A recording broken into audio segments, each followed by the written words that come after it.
कहानी अली असगर की। वो लोरी जो मां ने दी थी आज तक हर रोने वाली आंख में गूंजती है। करबला की तपती रेत पर एक ऐसा मंजर लिखा गया जहां तलवारें थीं, भाले थे, खूनी लश्कर था, मगर एक प्यासा बच्चा अपनी मुस्कान से सारी तलवारों पर भारी पड़ गया। ये अली असगर था, हुसैन का वो नन्हा चिराग, जिसने अपने सूखे होठों से दुनिया को दिखा दिया कि कुर्बानी सिर्फ मैदान में तलवार चलाने से नहीं होती। कभी कभी एक मां की गोद में छुपा बच्चा भी दीन को बचा जाता है। ये वही मासूम था जिसने बिना बोले, बिना चीखे अपनी गर्दन से बहता खून करबला की रेत को गवाही बना गया। वो तपता हुआ दिन था 10 मुहर्रम, जब सूरज भी करबला की रेत पर आग बरसा रहा था। इसी दोपहरी में हुसैन इब्ने अली अलैहिस्सलाम ने अपना सब कुछ अल्लाह के नाम पर कुर्बान करने का इरादा कर लिया। भाई, बेटा, भतीजा सब शहीद हो चुके थे। अब वो खुद मैदान में आखिरी बार हक की आवाज लेकर खड़े थे। इमाम हुसैन ने यजीद की फौज के सामने ललकार कर कहा, मैं वही हूं जिसके लिए मेरे नाना रसूल अल्लाह ने कहा था कि हुसैन मुझसे है और मैं हुसैन से हूं। क्यों मेरे मासूम बच्चों को प्यासा रखा? क्यों रसूल की बेटियों के आंसू बहा दिए? क्या तुम में कोई नहीं जो मेरे नाना से मोहब्बत करता हो? कोई तो हो जो इस बेसहारा हुसैन का साथ दे, कोई तो हो जो रसूल की बेटियों के पर्दे की हिफाजत करे। इतना कहते ही लश्कर में सन्नाटा छा गया, लेकिन खेमों में सिसकियों की आवाजें गूंज उठीं। बीबियों के रोने की सदा आसमान तक पहुंच गई। हुसैन कदम बढ़ाकर खेमों के पास आए। धूल और आंसुओं से भरी फिजा थी। उन्होंने बीबी जैनब और बीबी रुबाब से कहा, मेरी प्यारी बहनों, बीबियों से कह दो कि अभी हुसैन जिंदा है, उनकी आवाज नीची रहे, मेरा हौसला मत तोड़ो। मगर जैनब के सब्र का बांध टूट गया। वो आंसू पोंछती हुई बोली, भाई हुसैन, किससे उम्मीद लगा रहे हो? सब खामोश हैं, कोई मदद को नहीं आया। तभी खेमे के कोने में झूले की रस्सी हिली। नन्हा अली असगर था, 6 महीने का वो प्यासा फूल, जिसने इमाम की पुकार सुनी और झूले से खुद को गिरा दिया, जैसे कह रहा हो, बाबा अगर कोई नहीं तो मैं हूं। इमाम की आंखें भर आईं। वो रुबाब से बोले, रुबाब, मेरे लाल को मेरे पास लाओ। बीबी रुबाब कांपते हाथों से अली असगर को उठाकर लाईं। इमाम ने उस नन्हे फूल का माथा चूमा। उसके होंठ सूखे थे, रंग पीला पड़ गया था, सांसें थमी सी लगती थीं। इमाम ने उसे अपने सीने से लगाया और मैदान की तरफ बढ़ चले। यजीद की फौज ने देखा तो किसी ने कहा, देखो हुसैन कुरान लेकर आ रहा है। मगर हकीकत यह थी कि वो अपने नाना के दीन को बचाने के लिए अपना सबसे मासूम तोहफा लेकर निकले थे। ये कोई किताब नहीं थी, ये वो बच्चा था जिसकी प्यास और मासूमियत कयामत तक इंसाफ की गवाही बनेगी। बस फिर इमाम अली मुकाम ने नन्हे अली असगर को अपने बाजू में ऊंचा कर लिया। वो 6 महीने का मासूम जो अब तक बोल नहीं सकता था, आज उसकी खामोशी ही यजीद की फौज को हिला देने वाली थी। हुसैन ने कांपती आवाज में कहा, लोगों, अगर मेरी कोई गलती है तो इस नन्हे का क्या कसूर है? इसे देखो, ये तो अभी बोल भी नहीं सकता। 3 दिन से इसे पानी की एक बूंद नहीं मिली। इसकी मां का दूध भी प्यास से सूख गया है। सिर्फ 2 घूंट पानी दे दो, ये भी तुम्हारे रसूल ही का हिस्सा है। लेकिन यजीद की फौज के लोग जोर जोर से हंसने लगे। कोई बोला, हुसैन, अगर तेरा बच्चा सच में प्यासा है तो इसे कहो खुद मांग ले। इमाम हुसैन ने नन्हे अली असगर को देखा, उसके सूखे होंठ, प्यास से जला चेहरा। उन्होंने नजरों ही नजरों में कहा, मेरे लाल, अपने नाना की उम्मत से पानी मांगो। बस इतना कहना था कि करिश्मा हो गया। अली असगर के होंठ हिले। वो मासूम गर्दन घुमाकर फौज को देख रहा था, जैसे कह रहा हो, जालिमों, मैं तुम्हारे रसूल का ही हिस्सा हूं। मेरी रगों में वही खून बहता है। मैं 3 दिन से प्यासा हूं, मुझे पानी दे दो। ये सुनते ही कुछ सिपाही रोने लगे। किसी ने मुंह फेर लिया, मगर यजीद के हुक्म पर आवाज आई, हरमला, इस बच्चे को खामोश कर दे। हरमला ने जानवरों के शिकार वाला तीर निकाला। पहली बार कमान खींची, हाथ कांप गया, तीर न चला। दूसरी बार तीर हाथ से गिर पड़ा। तीसरी बार नजर उठाई तो देखा खेमे के पीछे बीबी रुबाब हाथ फैलाए दुआ कर रही थीं। हरमला की आवाज रुंध गई, मैं इसे कैसे मारूं? इसकी मां देख रही है। मगर उम्र बिन साद ने चिल्लाकर कहा, हरमला, उस मां की तरफ मत देख। ऐसा तीर चला कि पूरा लश्कर यजीद का नाम लेकर कांप उठे। फिर हरमला ने वो खास तीर निकाला जो जानवरों के शिकार के लिए रखा जाता था। तारीख कहती है वो तीर 3 नोक वाला था। उसने कमान खींचकर आसमान की तरफ देखा, हवा रुक गई, खेमों में सन्नाटा छा गया। नन्हा अली असगर हुसैन की गोद में था, प्यास से सूखे होंठ, आंखें बंद, मगर होठों पर हल्की सी मुस्कान। तीर बड़ा था, असगर का गला छोटा। हरमला ने निशाना लिया, सांस रोककर कमान छोड़ी और वो तीर सीधा उड़ गया। तीर की एक नोक अली असगर के कान में लगी, दूसरी नोक उसके बाजू और सीने को चीरती चली गई और तीसरी नोक उसके पेट से होती हुई हुसैन के बाजू में जा लगी।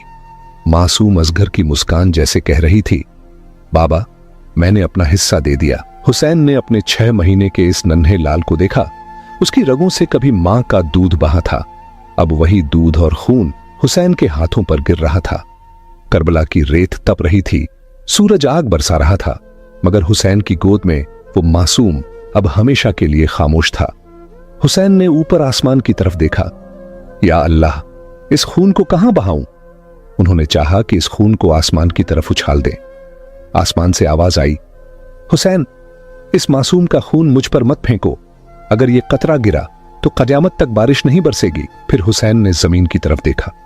रेत जल रही थी, करबला की मिट्टी भी तड़प उठी। हुसैन, इस खून का एक कतरा भी मुझ पर मत गिराना, अगर गिरा तो कयामत तक अनाज नहीं उगाऊंगी। हुसैन ने वो खून अपने हाथों में थामा, कुछ देर तक आसमान की तरफ देखा, फिर उसी खून को अपनी दाढ़ी पर मल लिया।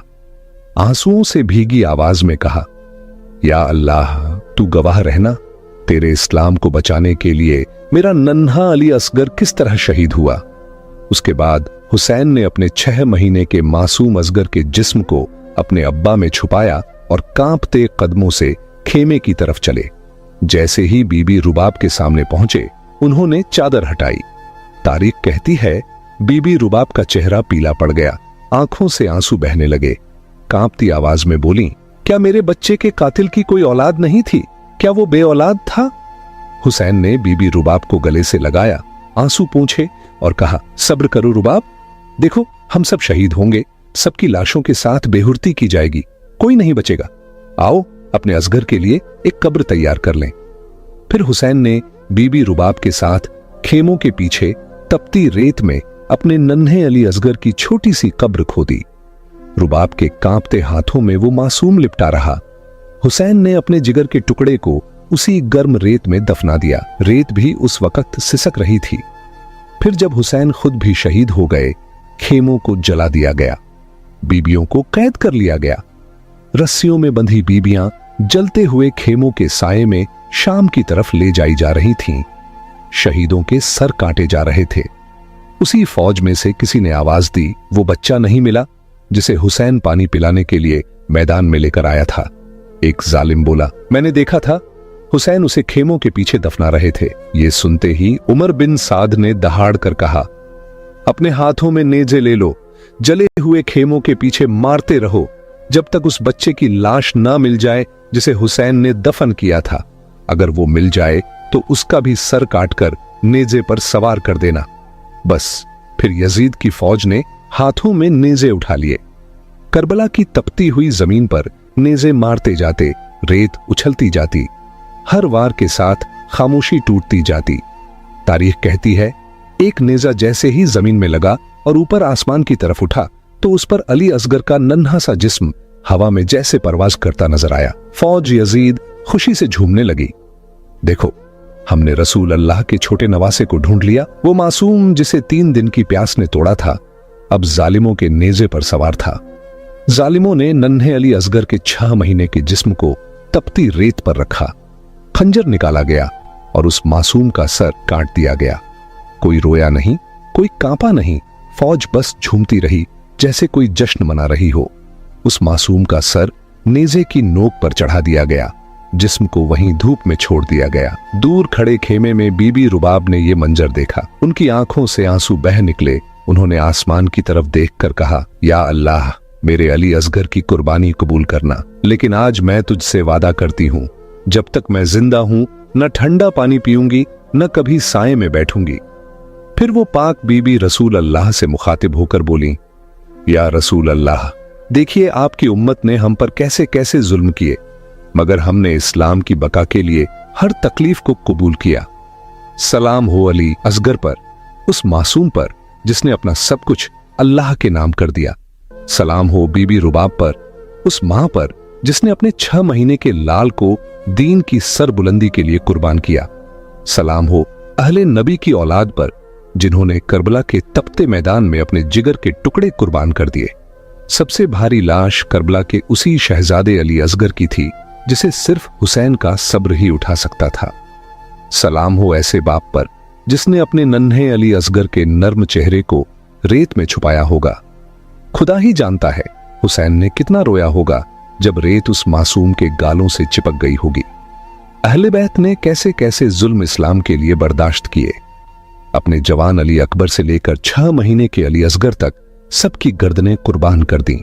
ऐसा हौसला, ऐसा सब्र, ऐसी कुर्बानी, इसकी मिसाल तारीख में कहीं नहीं मिलती। करबला की मिसाल ही अपनी जगह सबसे ऊंची मिसाल है। सलाम हो अहले बैत पर। जुल्म की तारीख में यह बात भी लिखी गई है, एक नन्हे से गले में हर मलाह का तीर था जिसने उस मासूम का सब कुछ छीन लिया। हर घड़ी नन्हे अली असगर की मासूम गर्दन का वो जख्म नजरों के आगे घूमता रहेगा।